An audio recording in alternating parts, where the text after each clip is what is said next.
What's up, everyone? Welcome back to the lobby. GameSpot's weekly video game hangout here from sunny San Francisco, California. I'm Mike Mahardy, your host, here with Rob Hanlery. Hi, how are you? Good. Pete Brown's out today. He's got a lot going on, but you've been on the lobby a lot before. I have. I'm your second tier. So you're going to be... That's fine. You're the B squad. No, not at all. It's always a pleasure to have you on. You were just talking about Titanfall 2 again. You said, every time you've come on the lobby, you somehow bring up Titanfall 2. It's just so good. I just can't stop All right, cool. thinking about it. I have to cut you off before you talk forever about Titanfall 2. That's fine. It'll happen. Cool. And then Joey Yee, what's up? I'm D Squad here. D Squad? What is this, like second, third time in the lobby? This is my second. Cool. And we're bringing you on because you play a lot of fighting games and you've been playing Injustice 2. We're going to get into that, but what have you been playing lately? Anything? Been playing lately. Oh, just beat Resident Evil 7. Nice. We'll talk about that too. We're going to save that. But we do have a couple things to get through. Obviously, I want to do my newsreel, just smaller news stories. But first, we have another giveaway. We're on like a hot streak lately. We have a bunch. This one, speaking of Resident Evil 7. Ooh. Oh my God. Rob Hanlery show this off. Oh my God. Other side maybe would be better. Oh So my God. we have Resident Evil 7 Collector's Edition. Is that the so house? let me preface this by saying it does not originally come with a game in it. So there's the mansion music box that plays part of the theme, dummy finger USB drive of old VHS tape, I guess. But we did put an Xbox One copy of the game in here. So if you want this, GameSpot will be tweeting like pretty much right now, I think, in a few minutes. Respond to that tweet about the giveaway, and we'll pick you later in the week. And obviously, if you have an Xbox One, this is ideal for you because it has an Xbox One copy that we've put in it. Awesome. It's pretty crazy to think like how old VHS tapes and players are now. Yeah. You know what I mean? Like, does anyone have one? Yes. You do? Yeah, this guy Weirdo. collects romantic he collects romantic comedies on We're VHS. talking about that here. What? Yeah, we are. At my parents' house, I have them, but yeah. How big is your romantic comedy collection so far? It's not that big. Okay, but relatively compared to other creeps who... No, I'm just kidding. Sorry, that was harsh. Wait, how many do you have? I want to say maybe 12 right now. Oh, okay. I thought you were going to say like 50. Oh, God. I'm just kidding. I will get there at Yeah, some there's a point. copy of What Women Want on his desk. On VHS, and he watched it. I was when, using the a good VHS, or the VCR that Capcom sent us Yeah. to play that. Just to clarify, as always, we have the chat here pretty much right in front of us. So if you're on YouTube or Twitch, we can see everything you're saying. Feel free to join in the conversation. We have a lot of questions for all of our segments. Shiva and our social team tweeted out, if you want to send any questions to the lobby, like earlier this week. So we have a lot of good questions, but feel free to add in the chat. We will be checking that out. All right, some quick, smaller news items I want to get through before we get into the main segments. First of all, BioWare said like their new IP is on the way, like going to be announced soonish. Obviously, Mass Effect Andromeda is coming out March 21st, is it? 21st. 21st. And this one's separate, but apparently it's been in development for 5 years. Andrew Wilson on an EA call said it will have new universe, new characters, new storylines, and according to Andrew Wilson, again, it will bring players together in exciting new ways. But, that sounds kind of like, buzzword. But, I don't know, they keep stressing that. There are other quotes that were suggesting there might be, like, more, like, different, social aspects to it. So, who knows?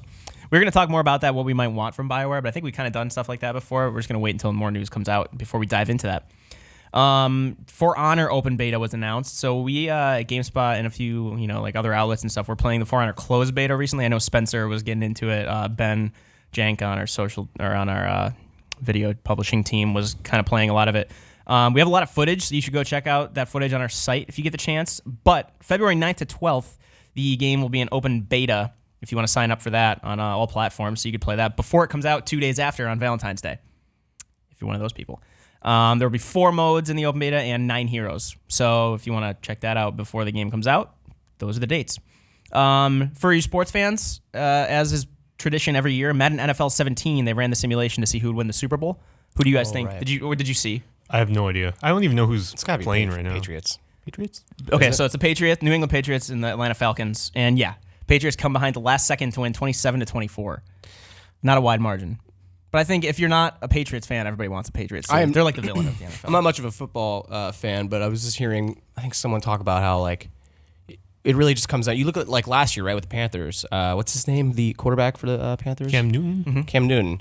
Like really great, but it was just all about how, we got someone like Tom Brady who's been to the Super Bowl so many times, is so comfortable, and it's those nervous shakes you got to like get rid of. And that's why I feel like it's just going to go right to the Patriots, but I don't know anything else. New York Giants are not in the Super Bowl, so I don't care. Star Wars Battlefront 2 for the last news item. It is confirmed now after strong hinting that it will have a story campaign, which people, did not have it in the first Battlefront last year. And I did not like 2 years ago. Battlefront was 2 years ago now. 2015? Damn, Yeah. that was a while. I did not like it that much. It was a good game. It was kind of boring, but hopefully maybe the single-player campaign will lend it some longevity. It'll also, according to Andrew Wilson, I think this was the same call when he was talking about BioWare's new IP, Battlefront 2 will span multiple eras. He did mention Rogue One and The Force Awakens, but we were thinking maybe it'll be... Do you think there'll be Clone Wars stuff? I hope so, man. That was like so awesome in Battlefront 2. Was it in Battlefront 1? Did they have? Yes, but it was more expanded and everything in 2. Yeah. I mean, you just got so much opportunity to use this diversity of, I think what it really comes down to is like, you look at something like Battlefront, the most recent one, where it's just walkers. Like the Imperial Army is just so overpowered, right? Like there's not a lot of landing craft or like land vehicles for the rebels.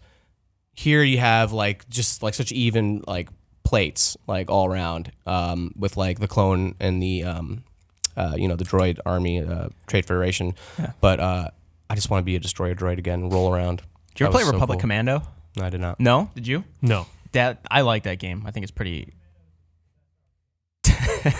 Jean-Luc from the back room on our Trackcaster is piped in saying Republic Commando is the best Star Wars game. I don't know if I know think of that, but it's a really good game. If you're into tactical shooters, it's kind of like a vanilla tactical shooter. It's not like Rainbow Six level of depth, but it's good. I like it a lot. All right, now moving on to our first segment, we're gonna talk about Injustice 2. I thought it was Injustice Gods Among Us 2, but it's just Injustice 2. Yeah, they dropped the subtitle. Yeah, which is probably good. It's got more of a ring to it. Did you play? You played a decent amount of the beta. I played a little bit. I think Eric Tay played a lot more than me because he also streamed it. Oh, right. Were you a fan of the first one? Actually, no, I wasn't. As far as fighting games go, I'm more of a Marvel player, which is a completely different style than Injustice. NetherRealm Studios usually has like a very specific feel to their games, which is not. I'm not a super fan of it, but I like to see like what they do with the characters. If you remember in Mortal Kombat, and then I think in also the first Injustice, they did a lot of cross, like third-party characters put into their games. Like there was Predator, there was Jason Voorhees. The Jason Voorhees, Leatherface, the alien from Alien, the Xenomorph. Leatherface was the weirdest one. I mean, Texas Chainsaw Massacre isn't like an obscure horror movie, but I wouldn't put Leatherface in a fighting game arena, but it worked out, I guess. Yeah, he's not as like high profile as like Freddy Krueger or something like that. Right.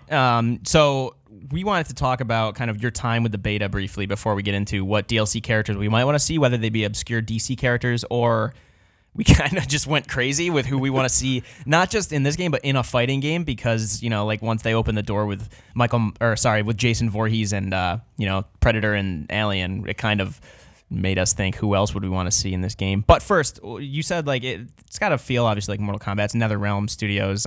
This will be their biggest roster ever. Right now, it looks like there's 28 characters. Right. Based on the open beta, you could play how many? Like 6? You could play 4. And then there were like 28 slots though on the character select screen. So right now there's Batman, Superman. There's also Supergirl and Atrocitus. Okay. I'm not sure where it's from. No. But they've also revealed Robin last week. Mm-hmm. They've also shown off footage from, I think it was Aquaman. Who else was there? I think Poison Ivy. Yeah, it was Robin, a couple other ones. Poison Ivy, Aquaman, Atrocitus you mentioned. I'll look that up. But how does it feel so far? Like this game is how far from release? We are about 3 months away, I think. How does it feel right now? It feels pretty good. Like I didn't play a lot of the first Injustice, but from what I have played of the second one, it feels mechanically the game feels the same. There's probably a lot more moves that like I don't even know about right now. Mm-hmm. But if you can see right here, like the stages look like the presentation of the game is actually pretty spectacular. Sure. That was always my favorite part about Gods Among Us. Just like is like the crazy moves. Like Superman would bring someone to orbit and then throw them back at the Earth. Yeah, that's what they do here too. Yeah. I don't play many fighting games, but Mortal Kombat, like NetherRealm games are the ones I play. I don't play much Street Fighter or like Marvel vs. Capcom, which I know people are excited about the next one coming out for that. Yeah.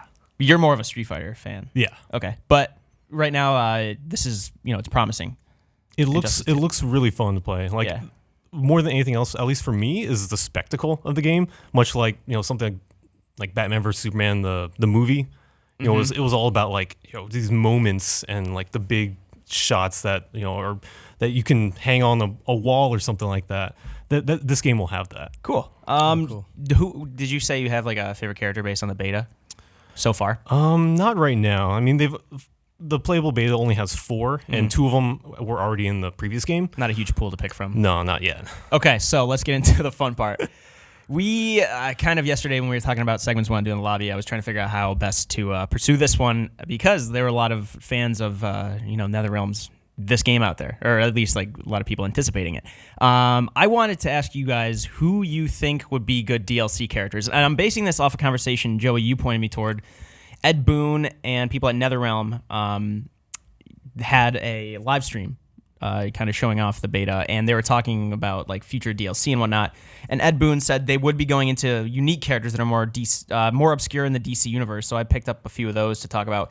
But he also said that they'd be surprised if they did not have third-party characters pop up as DLC. Yes. So we're talking about, like you said, kind of Leatherface from Texas Chainsaw Massacre, or the Xenomorph from Alien, or Predator from Predator. So we kind of went crazy, at least I did, with other people we might want to see in these games. But first, let's stick to DC. I literally just pulled up a list. I don't know DC all that well outside of the main one, like main characters. I'm not like super into comics, and obviously like they're not going to have Captain America in this game because they won't have Marvel. But I looked up people like Captain Atom. Do you know? No, I'm curious. No, like the name Adam. Yeah, he's a 1960. No, Adam like ATOM. Oh, he's a 1960s Air Force officer, Nathaniel Adam, spelled the name way. Like who took part in an experiment to test the durability of a crashed alien spaceship. He kind of looks like Dr. Manhattan from Watchmen. Right. The explosion resulted detonating a nuke on the spaceship, hurled Captain Atom into modern times with the alien metal bonded to his body, and granting him the superpower to control energy. Kind of sounds like Dr. Manhattan. I don't even know. That's like some Magneto power, you know what I mean? Like that's pretty broad. Yes. Energy is mine. There's another guy called Major Bummer.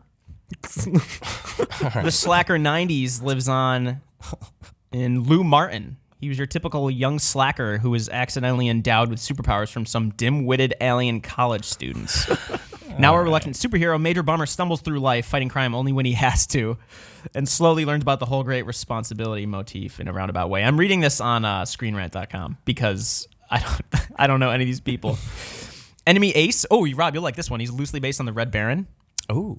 Yeah, he's Hans von Hammer, a German World War I fighter pilot who was a classic anti-hero. So he's German from World War I character. It's interesting. I have you on my sights. Keep going. Keep going. 12 o'clock. Hi. Keep going. No, Please. I'm not. Come on. So apparently he's just a pilot. He doesn't have superpowers. That'd be fun. What if he was just in a plane the whole time? Come down. Let's fight. He just does strafing runs on Batman. And then I see people like Warlord, the Demon. This probably means more to people who know all these characters, but if I don't know, they seem super obscure. Let's get into the ones we wanted to see in terms of third-party characters. I have actually a question about Aquaman. Sure. Mm-hmm. What is Aquaman like out of water? He's like a fish. Is he a human? I think. But like, what's his power out of water? Can you control like the faucet? Like I'm just he's in the game, out? right? Is that that's what I heard? I mean, what does he have any like cool powers? Nah, I think he just can control water, shoot water at people, fish, send like maybe like amphibians. You can throw a shark at him. I think I don't know.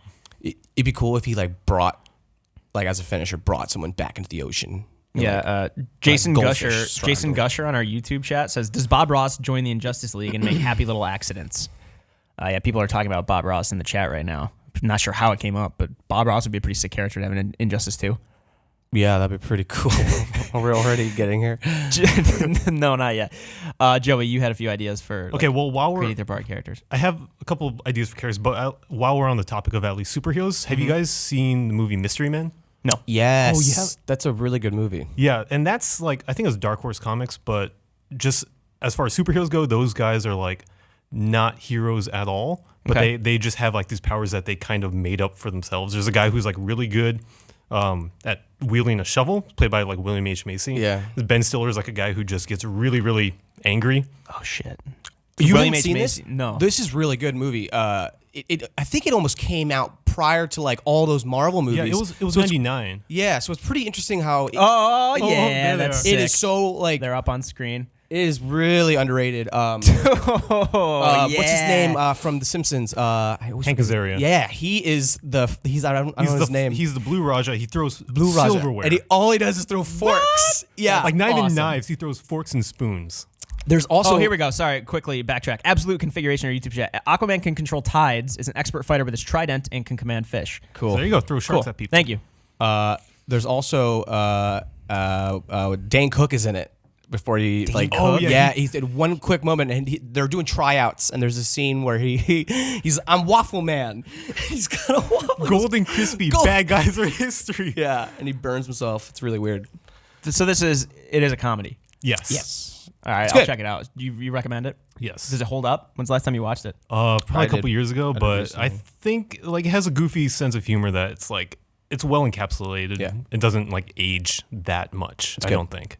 Is the song All Star in it Yes. by Smash Mouth? Yeah. Philanthropy is saying this is the movie they wrote it for. I don't know if they wrote it for this, Shrek, or Rat Race. All three, which were like Rat Race and Shrek I've seen.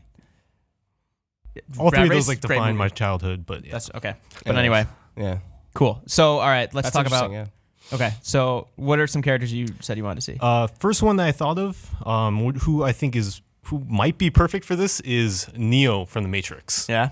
And I say that for a couple reasons. One, he's pretty much already a superhero. Mm-hmm. He can fly, he can teleport, or whatever else he can do. He can, Pretty much everything.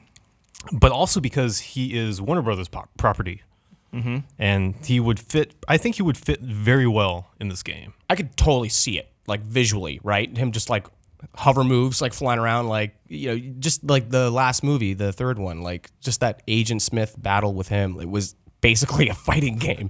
It was like Dragon Ball, I think. Yeah. Flying in the air. Totally. God. All right, there's Neo right there. That's the best footage we had of Neo, apparently.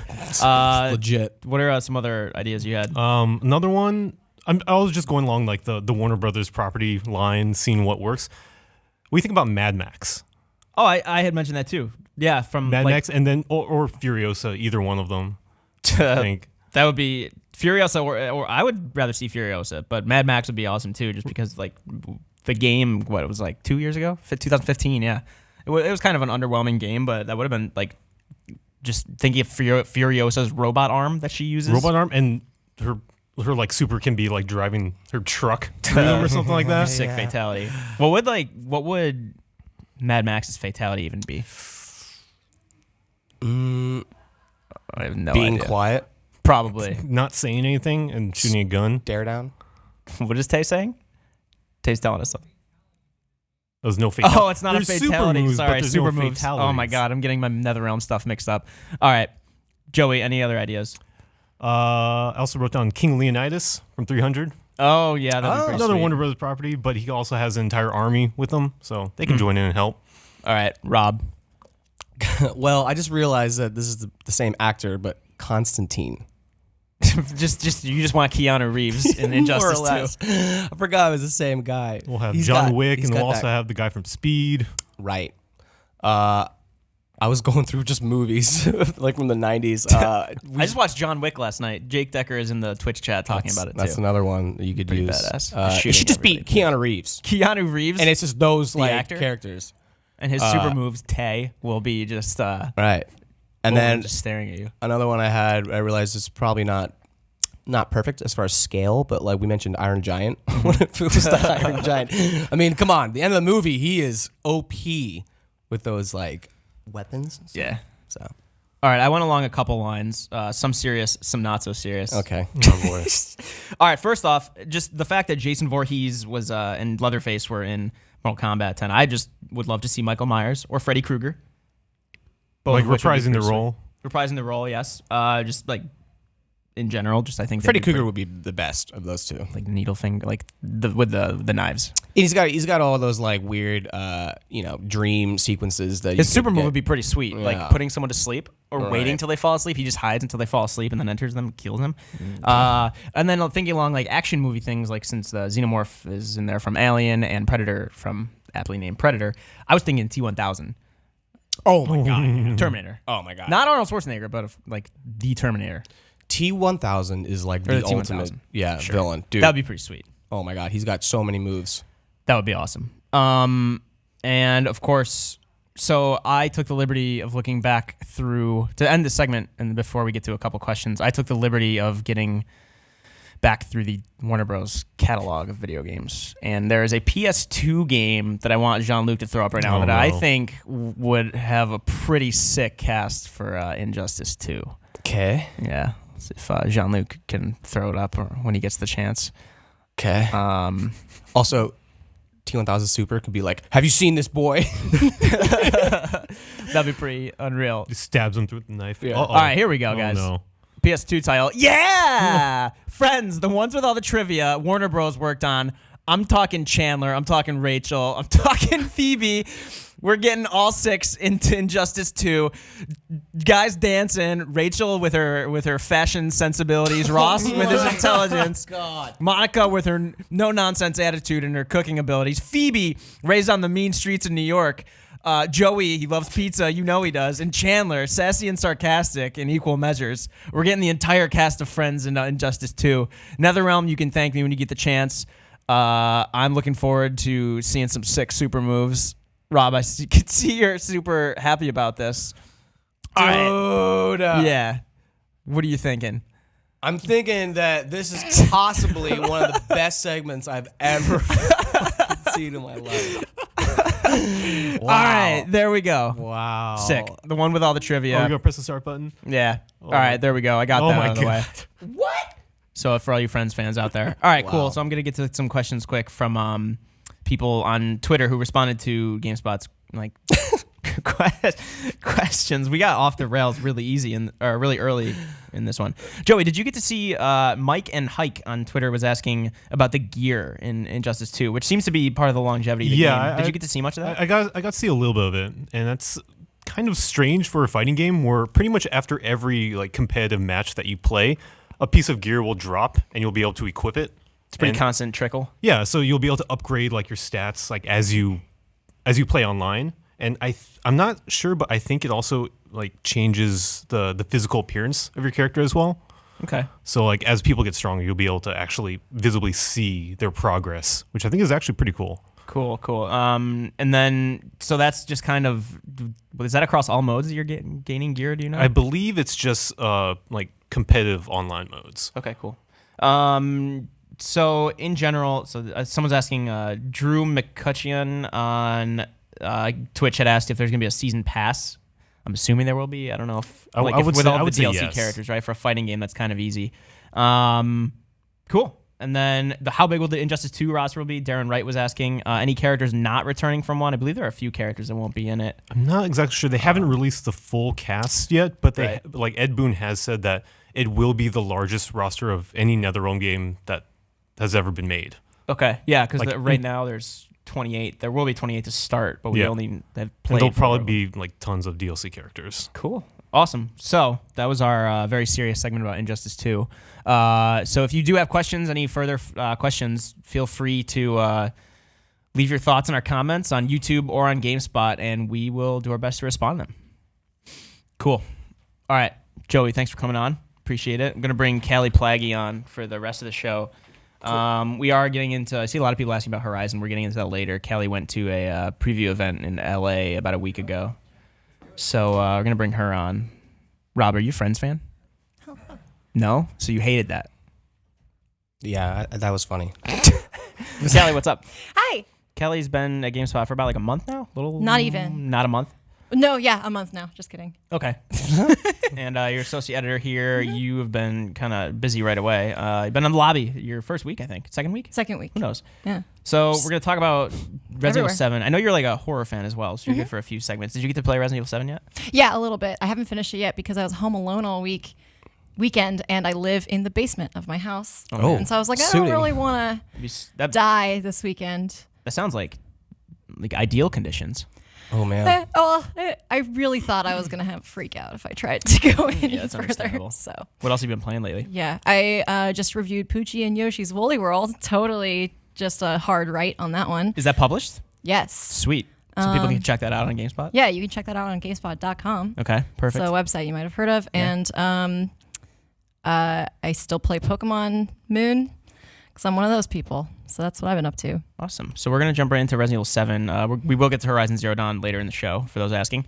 To backtrack really quick, DK on the YouTube chat said Pete Brown is the Ross of GameSpot. He's tough but fair with a keen eye for detail. If you're in the chat, please let this keep coming in. If you know people on GameSpot and you know friends, I would love to get some more comparison. Someone tell me who Rob is on Friends, because I'm sure he loves this. All right. Kelly, are you a Friends fan? Oh, yeah. I've been waiting to get Friends on the lobby since I started at GameSpot. That like was- almost 2 years. That was the highlight of my morning, watching that go down. Okay, perfect. In Yeah. the green room. Ed Boon's going to be thanking me in like a few months. Okay, cool. Let's jump right in. So Resident Evil 7, the banned footage DLC is out. How many days after release? Like That's crazy. a week. 1 week. Yeah. And I know it is crazy how fast it was, because I know a lot of people haven't finished the game yet. Like you were saying, you need to finish it still. Right. Yeah, I do too. Yeah, same with you. And I beat it a while ago, a couple days before it released, and I liked it a lot. I want to replay it in Madhouse mode. Jean-Luc's been doing that. He's playing it in VR, which is crazy to me. He played through the entire game in VR, but which apparently you can for this game. It's really, VR is great in this game. But I played the banned footage, so if you guys had questions, I feel like 'cause we got a lot of questions through Twitch. If you Twitter, if you're in Twitch or YouTube and have questions, feel free to hurl them my way. So just to preface it quick, Nightmare is one of the tapes. That's essentially like a survival run in the basement. From what I played, you can unlock a harder difficulty, but you essentially just run around the basement trying to survive like 5 waves of molded and crawlers. And I don't want to spoil too much, but there are other kind of like mini bosses involved. But you're finding these compactors that you turn on for scrap. And how it works is you're kind of trying to unlock more of the basement so you can loop around. But to do that, you need to buy like these corrosive things to melt these locks.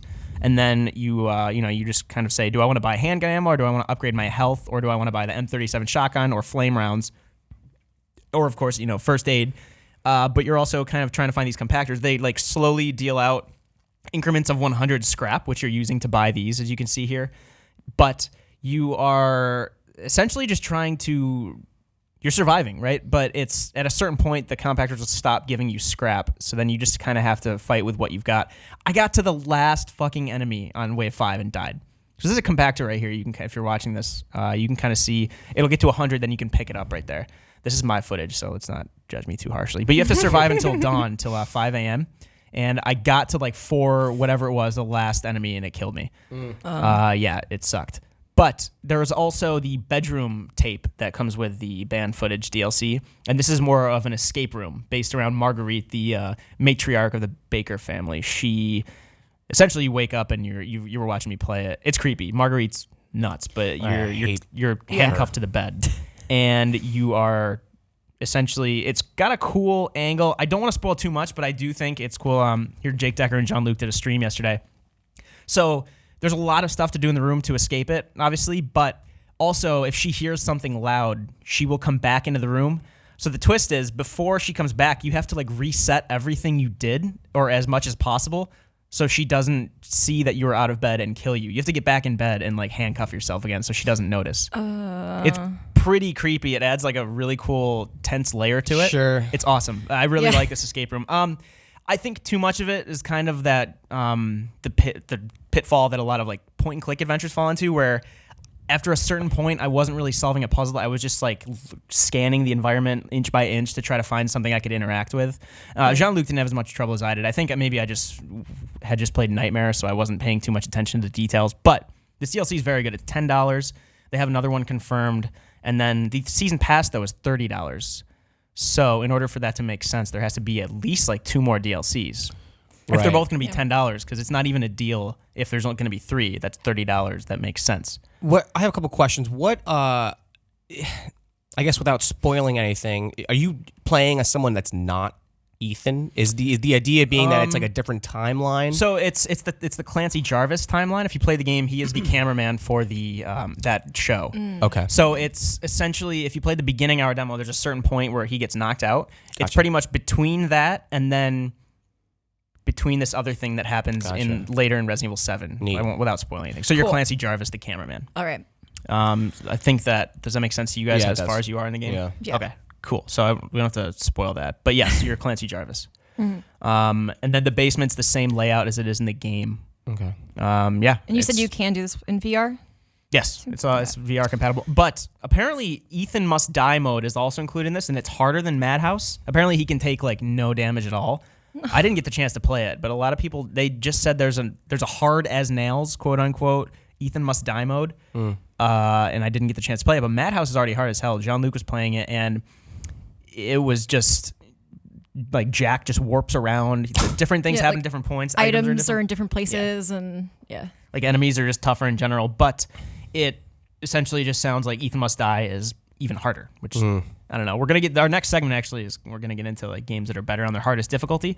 I don't think Resident Evil 7 is, but there are games. But Ethan Must Die kind of sounds like maybe a third playthrough difficulty. You want to get into that? It's kind of interesting how how I'm seeing it, just because this DLC is kind of different, right? Like it's like meant for replayability. I wonder if they'll do something as different for the next one, or will it be like another type of like survival thing? I don't know. Right, because it's a cool blend, right? It's just a new mode, which is good enough. That could have been an update. But then there's the escape room, which is more puzzle based and kind of this tension. But then there's the nightmare, which is more combat oriented and survival focused. I like Nightmare a lot. I actually want to keep playing. I did like 4 run throughs, and the closest I got was my first one. So you have to pick between the shotgun.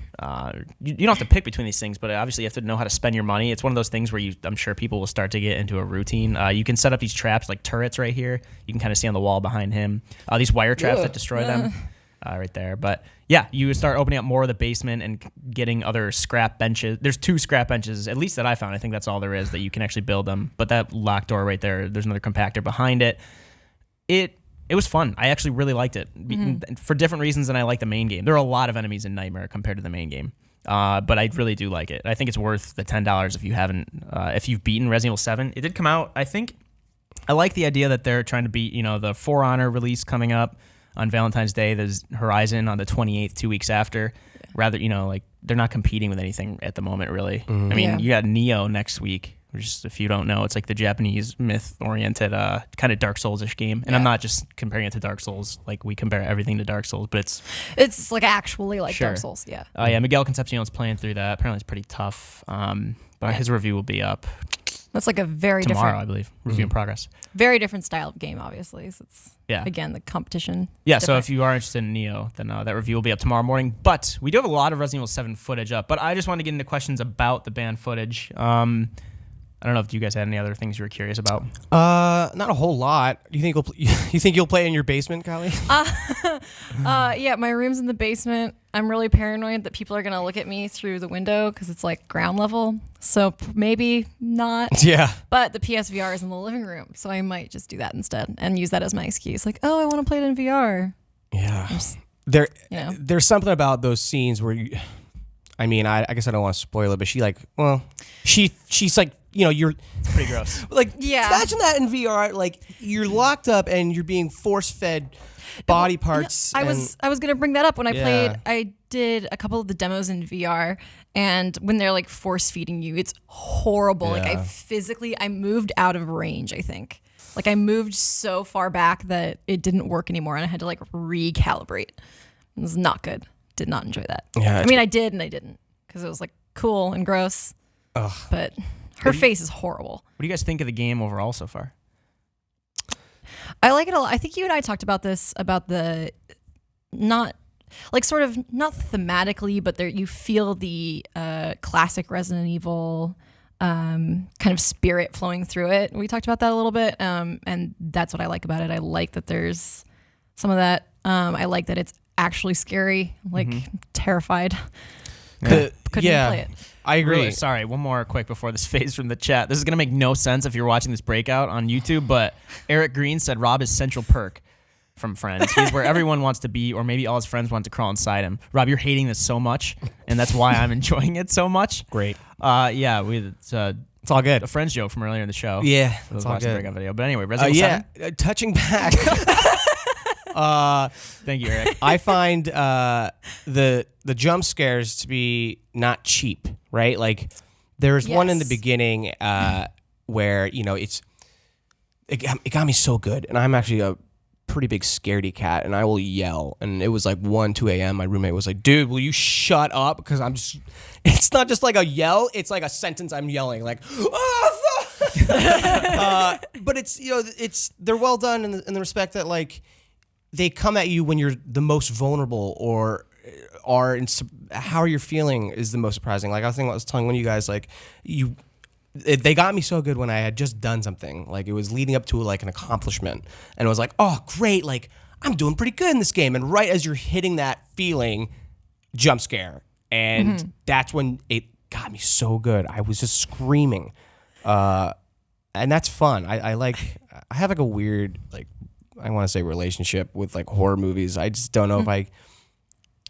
Sometimes it's just I hate the ones where it's like I'm just up all night thinking about said movie. Yeah. I can't go to sleep. Someone being in your room about to kill you. Right.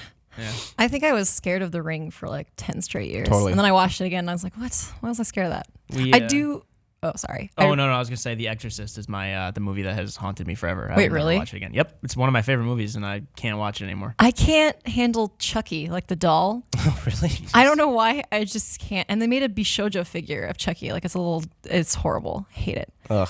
Anyway, I meant to ask you, Mike, because I've been curious about this. You are easily startled. I would say. I think everyone could agree on that. Yes. And you really like horror, and I'm Yes. really curious how that works. It's more. I don't know. It's kind of masochistic, I guess, but also, I don't know. I don't have anything like against a- jump scares. Like There's like a adrenaline high Yeah. somewhere in there. Like maybe it is sort of like I appreciate horror more when it's more dread and tension and disturbing than jump scares. Yeah. Which is why I like Resident Evil 7, or that's why I used to like Resident Evil 7 or Resident Evil 3 Nemesis, because it's the thing hunting you the whole time, the Nemesis, and then I replayed it with Mary Kish recently, and I don't like that game anymore. Like I think it's bad-ish. I think it's an okay game. That's a separate conversation. But I'm gonna plug it quick. Mary Kish and I play through all the Resident Evil games on Resident Knievel. But there's a lot of Resident Evil content we have up. But I don't know. Maybe it is like masochistic or the adrenaline rush of horror. I appreciate like good horror movies that actually, like I said, increase the dread. Like It Follows is one of my favorite horror movies in recent years. I love It Follows. Yeah, it's And I really like the idea that it's not. good. You don't do There that are one? a couple Can't do jump that. scares, but they're earned really. like and the beach. I won't beach say is anymore, good, but the yeah. beach is pretty. Or the bedroom door, if that makes sense. Ooh, Yes, it's good. But yeah, I don't know. I don't scare too easily in terms of like I jump scare easily, but I don't scare too easly in terms of actually getting creeped out or anything. Gotcha.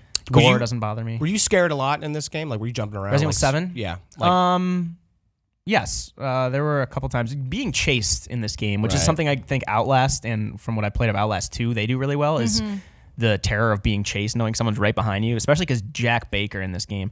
Oh, yeah. There's someone that chases you in the DLC it's way faster than you are, so it's terrifying because you can outrun it. You never know that, so that's why VR I think works really well with this game, because it feels like they're right behind you, not just right behind Ethan the character or anything. And yeah, like Zero HXCO7 was saying, psychological horror is the best horror. I totally agree. The stuff that actually can mess with you mentally is my favorite. Did you watch The Wailing? No. It was a 2016 Korean horror film. That one was super psychological, and it's like 2.5 hours or something. And I just thought about it for the next 2 days. Yeah. That's one I would recommend. Eric Green, again, the one who compared you to Central Perk, I believe. He was saying Green Room had some body horror that stuck with me a few days. Green Room's really good. That's less like horror, but it's more like gore and like super kind of realistic looking violence. But anyway, Resident Evil 7. I completely recommend this DLC if you've beaten it, or if you like keep it in your mind while you're beating Resident Evil 7. It's got a lot of good variety. We might be doing more extensive write-up. I'm not completely sure. I think Scott Butterworth wants to check it out at some point and see what he wants to do, and Pete Brown, our reviews editor, will be the one to make that call. But we have a lot of Resident Evil 7 content up right now. We have Reviving Resident Evil. Our UK team and myself traveled to Japan at Capcom semi-recently, a couple months ago, to do a behind-the-scenes documentary about Resident Evil 7, and also how it influenced like indie horror, and how indie horror influenced the newest game, and how the series kind of declined until now. We do have another thing that you, Jake, and I are working on kind of semi-soonish about Resident Evil 7 and Silent Hills and whatnot. So yeah, just go over to GameSpot. We have a lot of good Resident Evil 7 content up, and we read the comments, so leave your thoughts, and we will respond to them when we get the chance. All right. That's actually a really good segue. We wanted to do an evergreen feature kind of about games that are better on their hardest difficulties. And by that, we can be pretty flexible. Maybe like they're an alternate difficulty, like a survival mode. Rob, you've done a couple videos last year about this for a couple of different games. So I'll let you start it off. But essentially just games that you can enjoy more when they're at their hardest. Yeah, it's really interesting too, because dating back to the Fallout 4 survival mode, sometimes a game, I feel like, for example, Fallout, where later in the game you become so overpowered, and I think you hear that even maybe with Dishonored. I think Scott had the same sentiment, where like when the game just gets almost boring, where you feel like so overpowered, like. That's kind of like a solution, is to have a survival mode or play the game differently with like no powers, right, for Dishonored. Fallout 4 was one of those games where it was like, I have 130 stims at the ready. There is never going to be a moment where I'm Power armor. Yeah, power a really armor. Good companion. Like, I'm just plowing through this game. You don't feel like a survivor anymore, which I think the early stages of the game do really well. Right, and that's so Fallout, right? So you kind of lose that, and that's why survival mode was so cool. Was it just in so many areas just limited like how much you could take with you?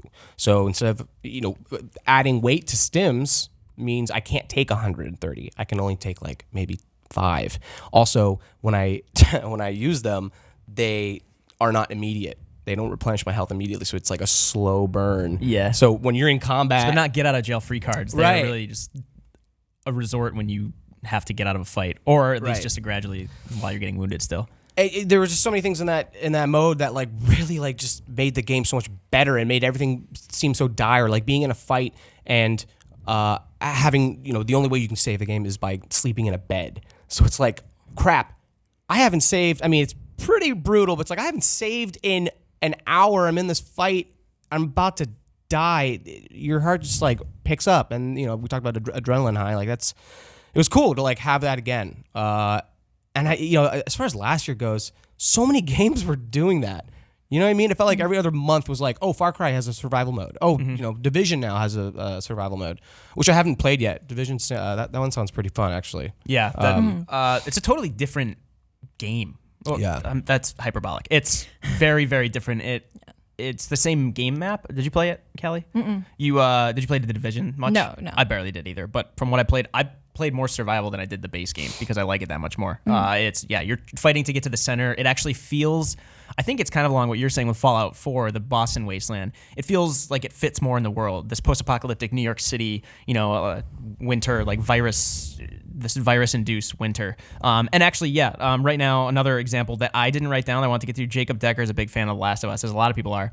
But someone else, Hans Nell, forgive me if I'm mispronouncing that in the YouTube chat, said Last of Us grounded mode, and I totally agree. For the same reason, I haven't even heard of that. Oh yeah, for the same reason, it's much harder, like in terms of how much. It's more realistic in terms of how much damage Joel can take before he dies or at least gets wounded. Crafting their much sparser items. You have to manage your supplies much more fastidiously. I love the resource management aspect. Right, Of and I think the grounded mode makes it better because you're worrying so much more in the long run. Like, because replaying the game, you're like, okay, shit, I have this stuff coming up in Pittsburgh, or I know in Iowa this is going to go down, and I want like enough items for this to be manageable, and it fits within the world, right? Again, it's a post-apocalyptic world where you're just coming across these household items that you're fashioning into shivs or ammo. Yeah, and I like that it forces you to pay more attention, because I mean, if you're replaying the game for, a third or fourth time, because I love Last of Us, like I always feel like playing it. You know what's coming up, and it makes a lot more sense to have to plan far ahead. I feel like I do that in games anyway. Like a lot of games where I'm like, oh, I won't use this potion because what if I need it in 5 hours, and then I never use it. Whereas on Grounded, you do end up using everything you have because you have so little, and I think that makes the experience a lot better. Right, for sure. Same with The Division, same with Fallout 4. It kind of just feels more at home within the world they build. Same with even Resident Evil, right? Like the amount of bullets you have, like 5 bullets. That's all you got. Yeah. Resident Evil 4 on harder difficulties, despite how action-oriented that game is, the item management is much more enticing on harder difficulty, I think, and trying to manage it. Right, and even things like Titanfall, we've talked about, where I played that on normal. I mean, off the bat, like that game was just way too easy on its normal mode. But you put it on master, you are approaching like these areas. That in that game, there's like those ticks. Yeah. I forget. That's like the second or third map where these ticks are just coming at you. Spider bots kind of thing. You're just constantly running, and that game is very much not a cover-based shooter. It's a wall-running shooter. This mode is different than the other games we're talking about in that it encourages you to play the game in a very different way than you might other shooters. And I would argue, like, in the way that it should be played, which is like keep moving. The game is the game is trying to reinforce the idea that, like, it says it even as a death screen, like keep moving, and that's how you play multiplayer. So having played like half of that game on master, I still want to beat it. Kind of just clicked for me. Was like I just got to keep moving, like right, which was something that I didn't have to do in the normal mode of the game. So it's just looking at a different approach of like making a game harder, like can strengthen or reinforce its like core mechanics or like how the game is meant to be played. And I find that interesting. Yeah, you did videos on both Titanfall 2 and Fallout 4 Survival Mode, both of which are saying kind of this is the way this game should be played. Do you think these games would both be better on these difficulties for the first playthrough, or just something you should try once you like beat it? For Titanfall, I would say. I guess both of these I would recommend like later, unless you're like really great at shooters or whatnot. With Titanfall, I would recommend it, at least like at the second hardest mode. Fallout was, I could not imagine playing that game off the bat, like in the beginning, with survival mode. Like it's so brutal. Like already, it's like you have nothing. Yeah. No stims, nothing, and you just step outside. Like I feel like a rad roach would just like bite your head off, and you'd be like, "Well, fuck this." Yeah, for sure. I do want to call it a couple before we get to Callie. If you had any you wanted to mention, I had one that's sort of cheating. If I can bring it up. do it. I really want to shout out Undertale's Genocide Run. Okay. If you aren't familiar with Undertale, there's several. I think there's like 7 or so endings. But if you play through. First playthrough and just play normally, you get like a pretty normal ending. And if you play Genocide, where you kill literally everything in the game, there's this phenomenal final boss that it took me 2 weeks to beat. I played every night for 2 weeks. Jesus. To memorize. It's the combat in Undertale is like sort of bullet hell. So I played every night. I would come home from work and play.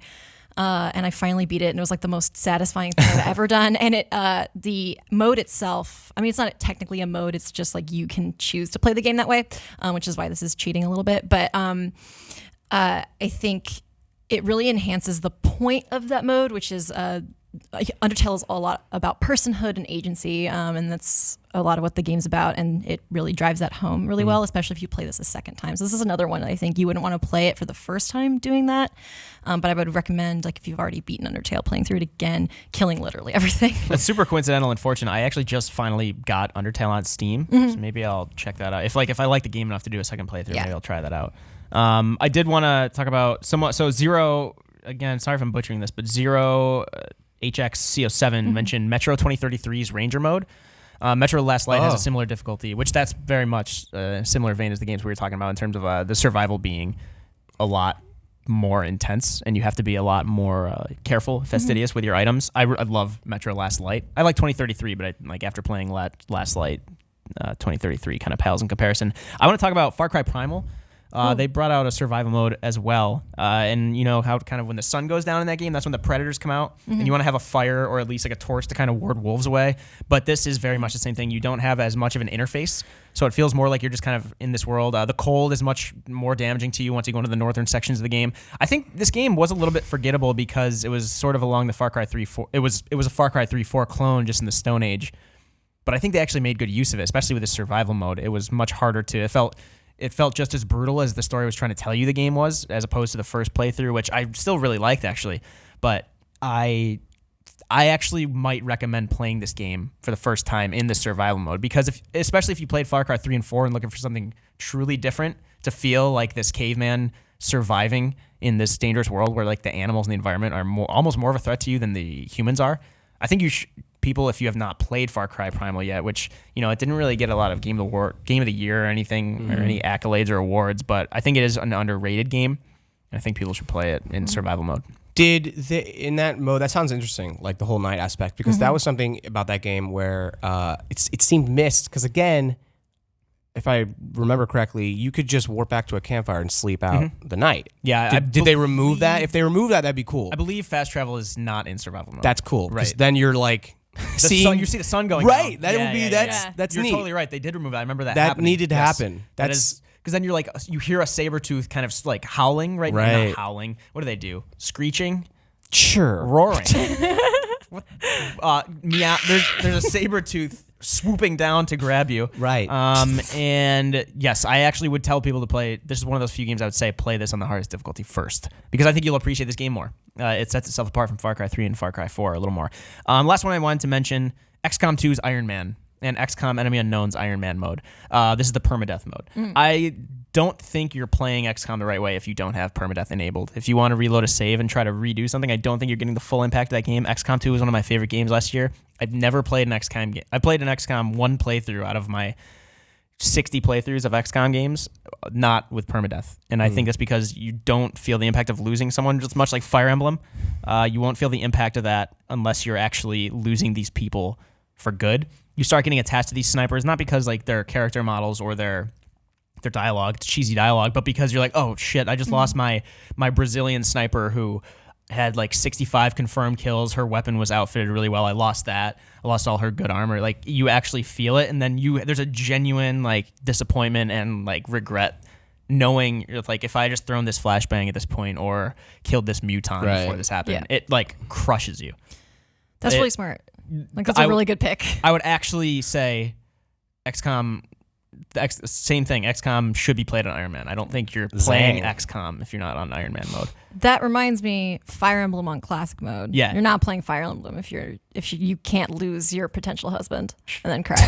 I don't think that counts. I've been waiting to get into Fire Emblem games. I played Awakening a little bit, but sadly I did not get more into it. But are you more a fan of Fates, or we talked about this before? We talked about it. Yeah, I think so. But I broken record, I guess. But sorry, Monroe 192 said real life has permadeath. I play games for the escape. That's a valid concern. That's true. Yeah. I mean, maybe if you're new to Fire Emblem, I would say play it on the not permadeath. Yeah. But the thing is, I'm the kind of person I always reset a game if something I don't like happens. And so my challenge to myself is not to do that. Yeah. But it's the same thing where it's like, oh, I lost this person that had these skills that I really needed. And like now I have to go on and figure out how to go on without that. Sure. Or my wife who died. No. Yeah. It's because Fire Emblem, once you get a little farther in the game, the meta becomes more about like building relationships and whatnot, right? Yeah. Okay. Yeah. Well, and then you like, it's sort of weird where you have to like kind of breed people for better children who can be soldiers. Genetic engineering. I mean, cool. Sure. But I do think a lot of people care about the relationship aspect in Fire Emblem. So that does have that emotional effect in addition to the disappointment of like, oh, I lost my best healer or whatever it is. Right. Yeah, I because you could play like XCOM 2 on easy but still have Iron Man mode enabled, or rookie and still have Iron Man 2. So the actual enemies will be a little easier, but you still lose people. So I think even if you're playing for the first time, go on rookie but set Iron Man mode. I could be mistaken about this, but I think like rookie has Iron Man mode. Either way, I'm just like talking about XCOM 2, but I'm going to shut up now. Yeah, so those are the ones we wanted to mention. But if anybody watching right now wants to throw a few more in the chat, we've seen like The Last of Us, Metro 2033, both great picks. Leave your thought in the comments, and we'll peruse them and try to get back to you. Thanks. All right, this seems to be what a lot of people are here for. Horizon Zero Dawn. Not too far away, like 4 weeks almost exactly. Yeah, just went gold. Yeah, too. So it's ready to release from Guerrilla Games of Killzone fame. But a really now, big shift for them. Yeah. Obviously, it's third-person open world action with RPG elements, very different. Yeah, and Kelly, you recently went down to a preview event in Los Angeles. Yes. And you got to play more. So we played at E3. Scott Butterworth, I believe, and Jake Decker both played a few preview events, and they got like smaller chunks of the open world to explore. Yeah, from my understanding, it was more combat focused, like dropping you into a combat situation. Whereas I got to play what I presume was the beginning of the game, I think for the first hour and a half, and then for another 2.5 hours, I played, just kind of explored and crafted and looked at the skill tree a whole bunch and did a lot of combat and climbed a giant machine. So you have a preview up on GameSpot, which if after the show, you guys can all go read for a more in-depth preview as the game is approaching release. Callie wrote it. It's very good. I read through it, and I'm really excited for the game now. This is one of those games that I've been, it's one of the things, if I didn't work at GameSpot, I would try to watch preview footage much less, just so I don't know a ton about the games when they come out, but by the nature of our job, we kind of have to. This is one of the games I was trying to avoid, but obviously for the segment today and whatnot, I read up more on it after you had written your preview, and I'm excited for it. I think my questions mainly revolve around the gameplay loop, how it works in general, the structure of it, because they released that cinematic trailer recently. Yeah, we're watching right now.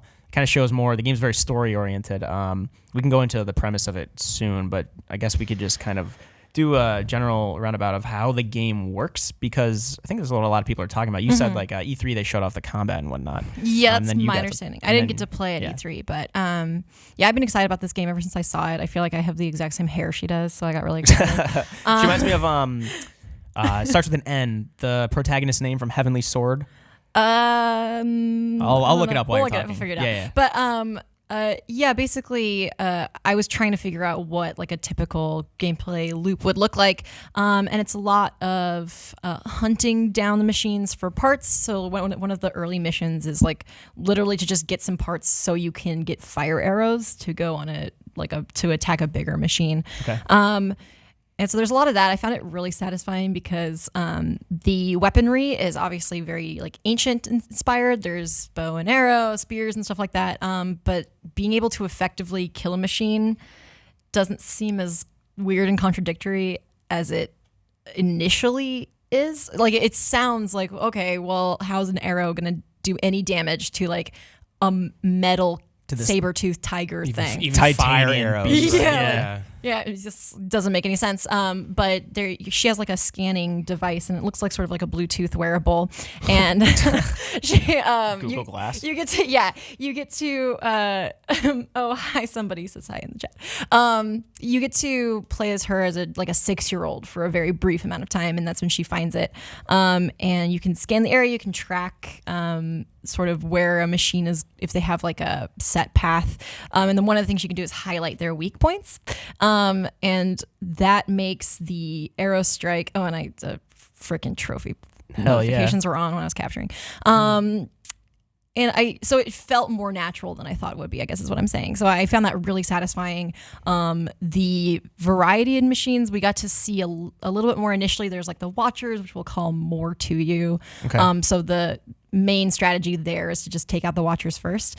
And then there's kind of this big, I think it's a sawtooth or something like that. Damn, like instead of a saber tooth, they just have saws for teeth? I mean, sure. I didn't get a good look at its teeth because I was running away from it. Sick. Okay, so here's my thing, and this is not a negative comment, but I think a lot of people are comparing it to Far Cry in third person. You know, the hunting, gathering, open world, stealth or action, and then 3 skill tree. Did it feel like Far Cry games to you? Yeah, I would say that's a fair comparison. Modern Far Cry games, I guess, 2 and onward. Even this right here. Just these like outposts you take over. For sure, and then I think you send in or you take it over and your tribe will then spawn there or live there, right? Or something like that. Which is Far Cry Primal. Yeah.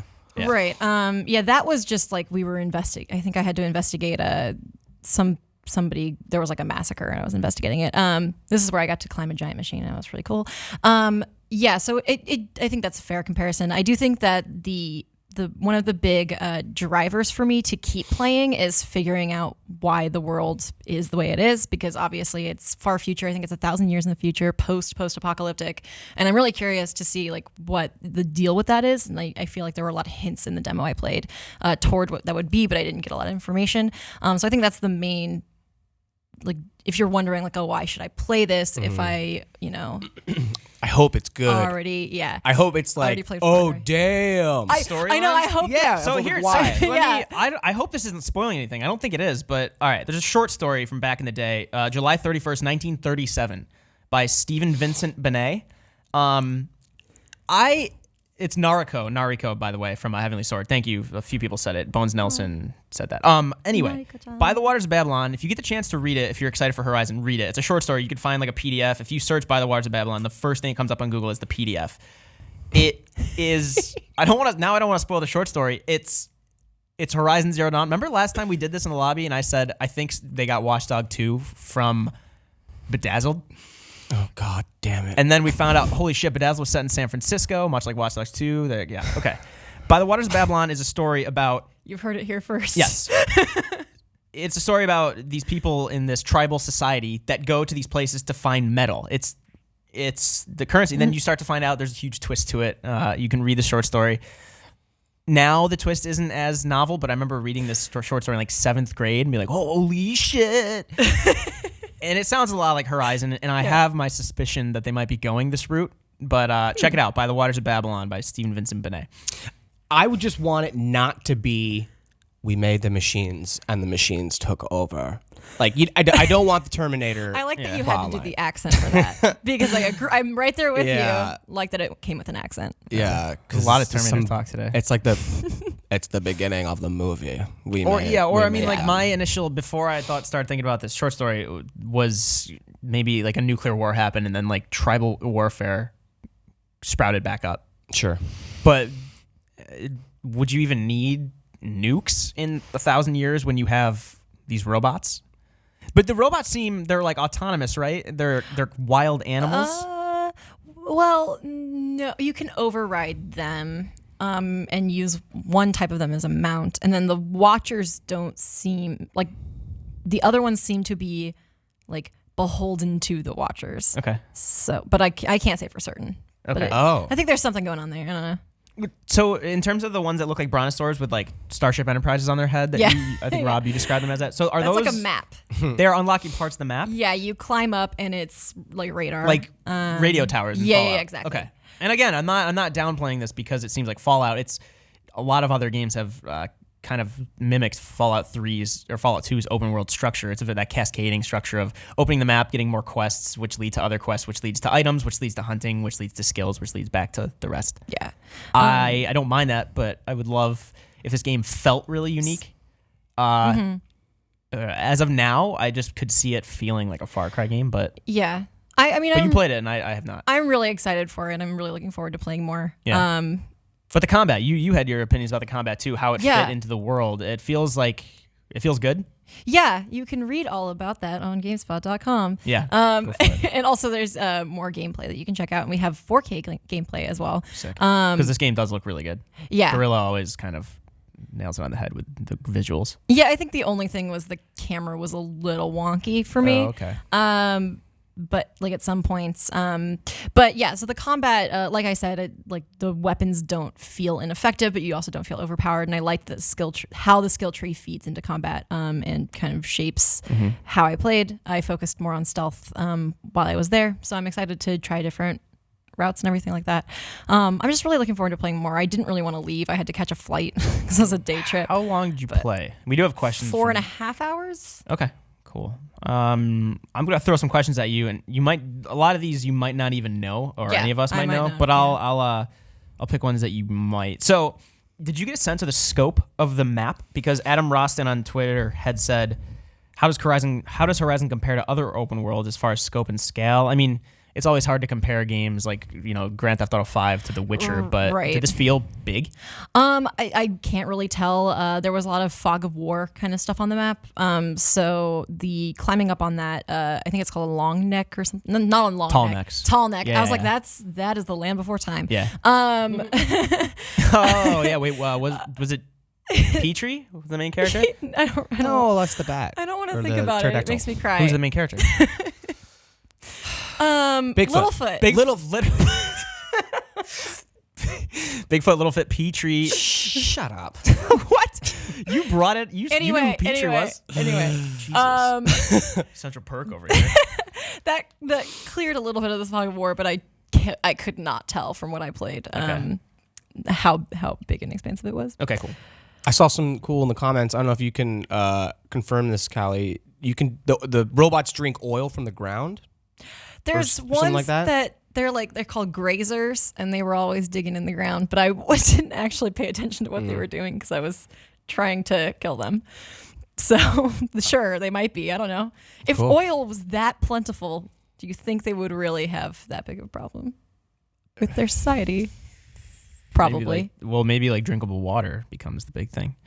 Yeah. So Amazing 786 said, how meaningful and deep does the side content feel? Are we talking Witcher 3 level? A lot of Witcher 3 comparisons because that kind of nailed the open world formula. Or average Ubisoft title.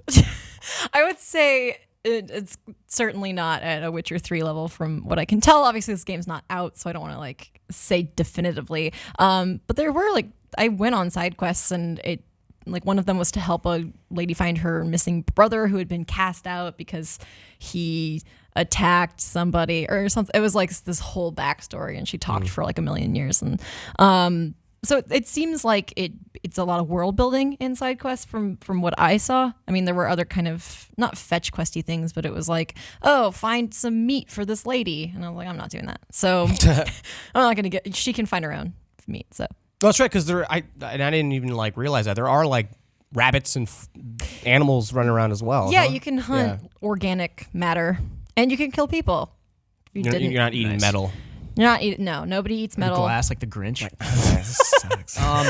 Jacob White on Twitter, he was asking if there's an upgrade system for your mounts. Dinosaur robots, did you get a sense of that, or are you just pretty much standard I treated my mounts as disposable. I would Roach? override it. I would ride a mount to where I wanted to go, and then I used it as bait, and another machine would attack it. So I did not get that far with it. Cool. I was like, you can just fight this machine for me. I'm going to go gather things. A lot of people are asking if there's going to be a demo for this game. Michael Cortorial had asked. I don't think so. I think that this game's out, and it just went gold. It's in 3-4 weeks. Yeah, I don't Game's almost think out. so. So sadly, we have to wait. One thing that sucks, this game is out 3 days before the Twitch, or 4 days before the 4 days Zelda. before the Switch, Nintendo Switch. 4 days before Which- Zelda. Bummer. Obviously, I don't think they knew that before Nintendo announced the release date of March 3rd. This game's out February 28th. Yeah, I mean, I don't even So have. you have to try to beat this game in 3 days before you get a Nintendo Switch if you plan on it. Yeah. I am really torn because I've been wanting to play Zelda for so long, but I really did enjoy playing Horizon, and I want to play more. So it's going to be a weird balancing act between two open world games that are very different. Because I don't think Horizon doesn't seem like it's directly competing with if you're Super Nintendo games, but if you're No. saving up money for a Switch, then it might be tough to do both of those in 1 week, especially the time. Between Zelda's open world, like you just said, and Horizon's it's not a short game. Doesn't look like it. No, it does not look short. Ugh. All right, it's unfortunate, but at least we'll have both. At least neither of them are at least Embarrassment with of Switch. riches. Yeah. And then I think that was all the questions I wanted to bring up. All right. Cool. So, yeah, that was our last segment on Horizon Zero Dawn that releases February 28th for PlayStation 4. Callie has a preview up on GameSpot now. You can go read that. We also have a few discussions from E3 last year, kind of outdated, but still might be relevant. The cinematic trailer's up on GameSpot. You can watch that, get a sense of the story of the game. Let us know what you think in the comments. And that is our show. A little shorter than last week. A little shorter than that Injustice 2 segment went really well. Yeah, super well. Got friends up on there, though. Yeah. Yeah. Proud of you. Central Perk over here. Pete is the Ross. Disappointed we didn't see more of those. But what are you guys playing? You're still playing Titanfall 2, aren't you? I'm gonna do my best to finish Resident Evil. Yeah. I'm gonna try to play it. I don't know. I got so scared last time. But speaking of which, again, can I if you hold? weren't here at the beginning of the show, if you go on follow and reply to GameSpot's Twitter account in which we tweeted saying this later in the week, we'll pick a winner. So for some reason there is like a steelbook case, it looks like, but the game is not our sample. This is like a sample that they sent us. This does not include the game. So we took the liberty of putting an Xbox One copy to include with this. So if you have an Xbox One and want this, yeah, it's got the a Mansion music box, 8 inches tall. Plays a sample of the Ant Roadie soundtrack. Dummy finger 4G USB drive. A thumb drive. Yes, finger drive. VHS tape box. There's a lithograph. A creepy note. And premium packaging. I get creepy notes all the time. I know, you can get those for free. So later in the week, we'll pick a random winner from our Twitter replies. So follow GameSpot and reply to that tweet, which is up now. All right. That's our show. Callie, what are you playing soon? This is heavy. Resident Evil, yeah, for sure. Gotcha. Cool. All right. Thanks to everyone in back. Eric Tay, Richard Lee, Jean-Luc Seipke. We are a fully functioning crew. People have been out sick kind of last week and the week before. It's been cold in San Francisco. Yeah, I've Been really cold. You're still sick. I'm probably going to be sick now. I did a couple shots of Dayquil. Yeah. Nice. You know what else helps? What? NyQuil at night. Not coming to work and getting us all sick. You're a tough crowd today. I'm sorry. I just have just a little congestion. That's all. But also, if you want to plug, we're doing a stream later. Mm-hmm. Yeah. So 4:00 Pacific. Rob, I was gonna be on it. I don't think I am anymore. I might. I don't know. We have Call of Duty devs in coming in to play the new Zombies, the Redwood DLC. Sweet. Yes. So they'll be playing that live streamed for about an hour and a half. We'll probably have like 4 players with a Call of Duty dev. So that will be That should be cool. on Twitch and YouTube and GameSpot later on at 4 p.m. Pacific. All right. We might be streaming Resident Evil 7. No, we streamed Resident Evil 7 DLC yesterday, but that's archived, so you can go watch that. The band footage, Jean-Luc and Jake did that. Callie's Horizon preview is up now. You can still go and watch pretty much everything for like our Resident Evil 7 covers. Again, I plug it a ton, but Reviving Resident Evil, our GameSpot documentary series that Timur and Adam in the UK did. It's very good. Yeah, and stay tuned to GameSpot. We will have more news coming up next week. Our Neo review in progress will be up tomorrow. Miguel Concepcion, who is, for those who don't know, he's been a freelancer for a while, but he's been a full-time editor here at GameSpot for a couple weeks now, which we're really glad to have him. He'll be on the lobby next week, talk about Neo. But yeah, keep an eye out for that review in progress tomorrow. And as always, thanks for joining us. We'll see you next week.